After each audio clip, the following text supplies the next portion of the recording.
Well, like we do every Monday morning, we start off with a Riversport update. Dave Moore is here in the Oklahoma's video studio, as always, joined by Mike Knopp, Executive Director of the Oklahoma City Boathouse Foundation. Good to see you as always, sir. Great to see you. And we have a new guest this week. It's Zach Datko. Very nice to meet you. Thank you for your time. Yeah, no problem. Nice to meet you.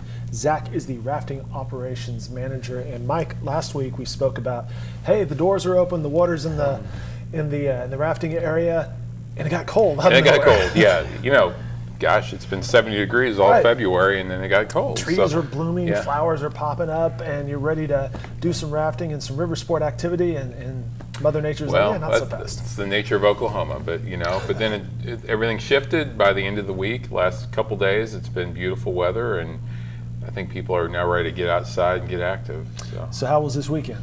It was good. A lot of people coming out. A lot of people, I think it's still, we were not open at spring break last year, so we didn't know what to expect from people rafting over, and we think over the course of the next few years that'll evolve and it'll grow as people realize, this is something you can do. It's fun to do when it's a little, when it's not in the middle of the summer. I mean, we have splash gear, we got all kinds of things that'll keep you warm, but it's, we had a good crowd out, a lot of people doing the land adventures as well, so. I remember doing some snorkeling in Hawaii a few years ago and putting on the wetsuits. Those make all the difference. Yeah. When it's too cold, you really don't feel the cold at that point. It's like, this is just perfect. Yeah. It's nice, and like what Mike was saying, is you have to build that community. We had a huge kayak presence out this weekend, and they have that community built. They're coming from Arkansas, and they love this place, and they're coming out. That's what you were saying. There's a routine group from Arkansas. How did that happen? And I guess that goes to your point of you build that up. You build it up, and I mean, a lot of our kayak instructors are from Arkansas, and they talk it up, and they just bring this following out with them. But I remember being back in North Carolina, I would go and kayak in December anyway. So you have that love of the sport. You want to get on the water. Little cold weather's not going to keep you. Yeah. Exactly. So it's just building that community presence here in Oklahoma. A lot of people out and about, though, just families walking around checking it out. I think making plans to come later in the year. Yeah, exactly. So, doing a little reconnaissance. A little recon, yeah. But it was good though. It was great to see finally some better weather, and gosh, it's 90 degrees today. We could have kept going, but. Well, I guess we should say at this point, when are you open at this point? So right now we're open weekends, and it'll be weekends until Memorial Day. Now that doesn't mean there's still opportunities, like if you have a group that you want to schedule, we have field trips, that kind of thing, that are happening during the week, but the hours that we're open to the public are on weekends now. One thing we didn't talk about last week is among those events and groups, water rescue activities are there. This is another opportunity that your venue provides. Well, I'll let Zach talk a little bit about this, but it's one of those things that we started with Oklahoma State University and Oklahoma City Fire Department, and we think it's got huge potential, not only from this state, but from this region and maybe even beyond, because it's such a unique environment for first responders to practice in swift water conditions. But it's not just that. It's dive teams getting time and like we have got to call out the Oklahoma City Fire Department, where they did some. Why don't you talk about that, Zach? Yeah. Over to you, Zach. Yeah. So I mean, this place is so safe and so controlled, and we can have full control over the rapids. Versus some dark lake or river somewhere. And we are working with the fire department and OSU Swiftwater to bring them out, and we almost create rapid features for them to a certain extent. But they ask for certain conditions, and we're able to provide it, so they could do certain faster drills. Water, slower water, exactly. More churn, less churn. Yeah, and even talking about this weekend, is they came out and they were diving a little bit, and it was just a little dive practice for them. But we have the environment to keep it controlled, and even talking to the OSU or the fire department, they were saying that they're usually in this dark lake, 50 feet away from shore, diving around, climbing through the bottom, and they were like, "Oh, we love it here. It's flat and Probably joking about some dinosaur fish that may not be in the lake. Yeah, exactly. So it's such. I mean, knowledge is power, and this place, being so new in this whitewater world.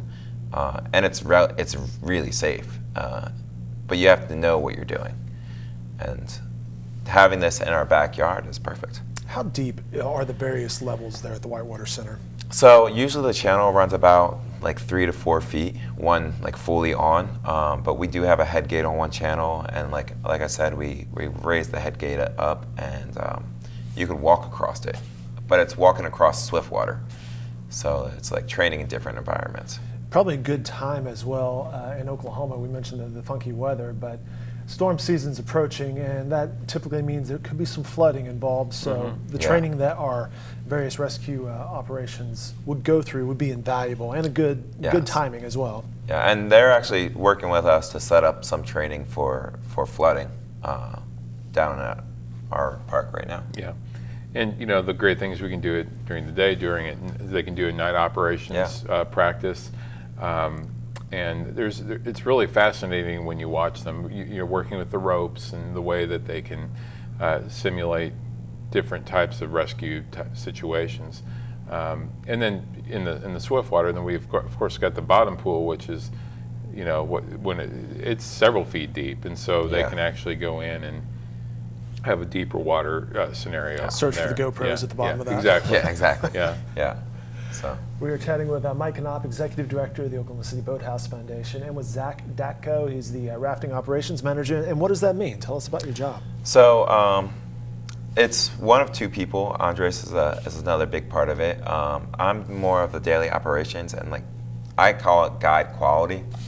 But I do a lot of getting these people, getting native to Oklahoma, working for us, and setting them up as a professional raft guide. And that means just basic crawl, walk, run skills. Learn this whitewater, get comfortable with this whitewater, then work your way up. Gotcha, I see what you're saying.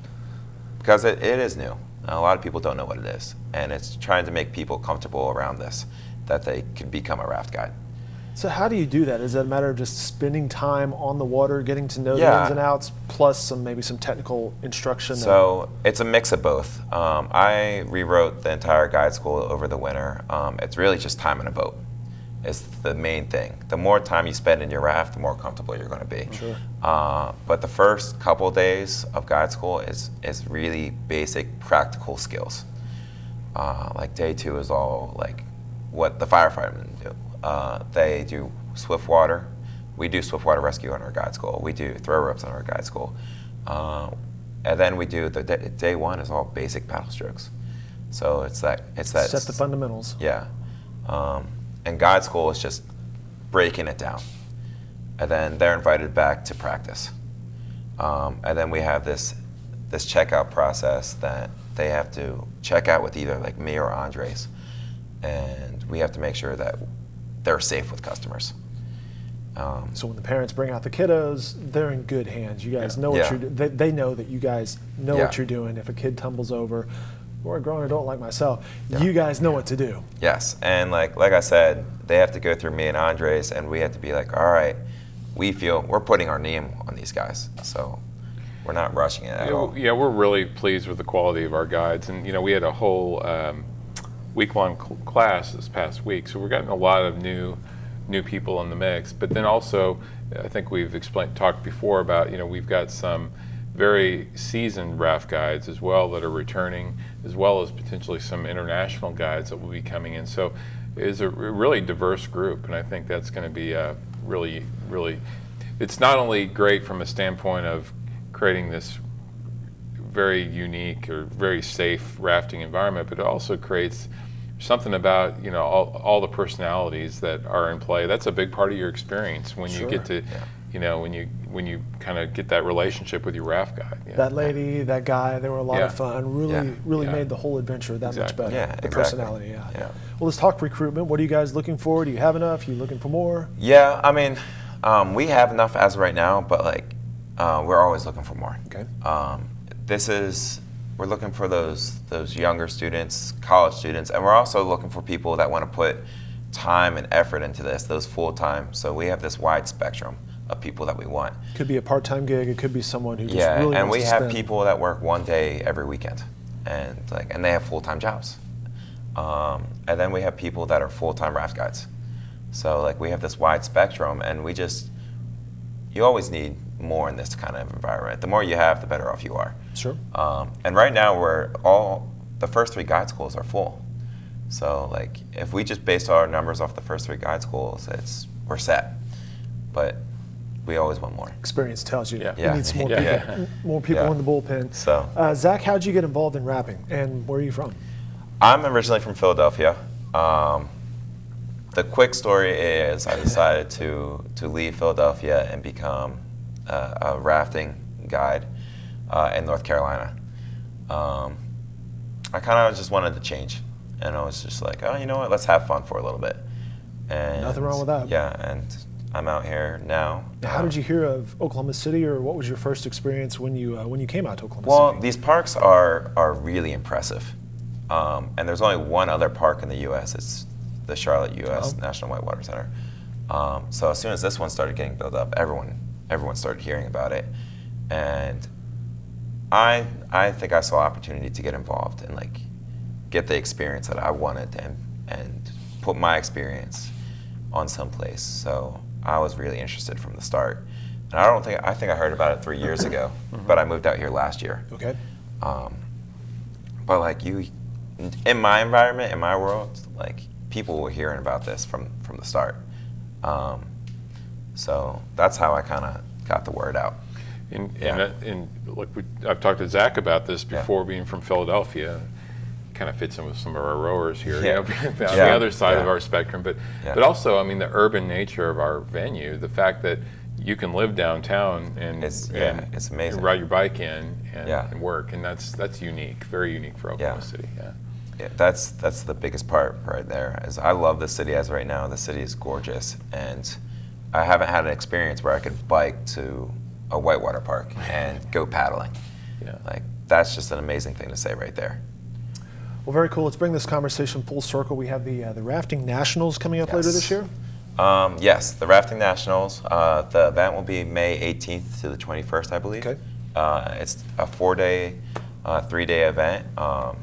It's my take on bringing a whitewater festival to Oklahoma, but it's combining all terms of racing. So this is the first event that I know of that combines rafting and U.S. canoe, slalom, and kayak. So they're both competing on our course in the same time frame, which I've never heard of anything like that before. So I'm kind of trying to combine these two worlds that are so different, which we're already doing with rowing. So we have rowing going on. Now we have U.S. canoe, kayak. Now we have rafting coming into this. I love how Zach immediately gets into our way of thinking when he moves here. Let's do things a little different. And so that's probably what you're looking for, right? Exactly. So this event is huge for the fact that it's combining all these sports, and I'm kind of hoping that it takes off that way, because as of right now, I've always felt like these sports were a little separate, and this place is throwing them all in the same place. Not so siloed. Hey, let's. It's different disciplines. Yeah. It's probably athletes as well. However, you're in the same area. Exactly. So I'm looking forward to it. It's kind of interesting because it's never been combined in such a grand scale before. So very cool. He's Zach Datko, the rafting operations manager, alongside Mike Knopp, executive director of the Oklahoma City Boathouse Foundation. Gentlemen, thanks for your time this morning. Thank you, Dave. Enjoyed the conversation. More information can be found on their website, riversportokc.org.